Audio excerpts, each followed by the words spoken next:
अवतारी मैया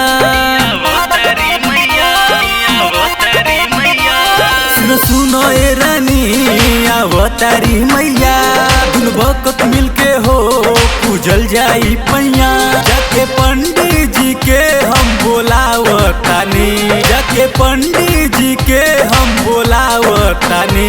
सुनी राजा जी समान हम जुटावतानी सुनी राजा जी समान हम जुटावतानी सातो बहिना के झुलुआ लगावतानी सातो बहिना के झुलुआ लगावतानी सातो बहिना के झुलुआ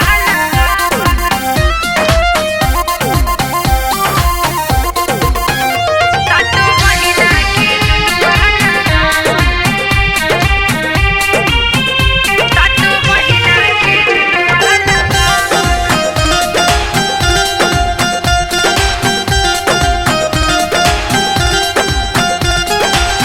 अहे हो माई दुख भाग जाई मैया से मांगब मंगनवानु हो मैया से मांगब मंगनवानु हो होइहे सहैया परब हम पैया हो जाई सुंदर ललनवानु हो।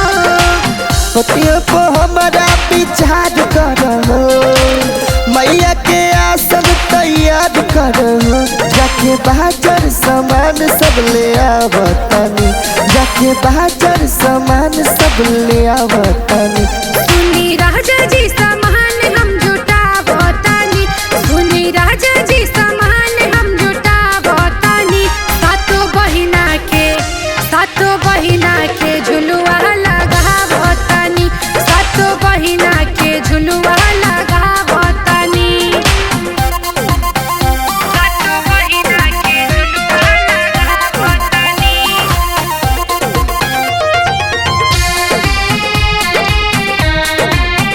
सातो बहिना के झुलुआ लगावतानी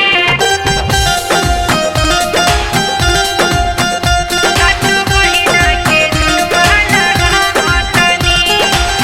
जीतू निषाद जी बात बखास जी मैया के मूर्ति लियाई दीजिए करी न माना गाना गवा दी दिनकर से जागरण कराई दीजिए। कहो तारू जवन सभे होई रानी हो बतिया के तोहर हम मानत बानी हो जाके मैया के पंडल बनावतानी जाके मैया के पंडल सजावतानी। सुनी राजा जी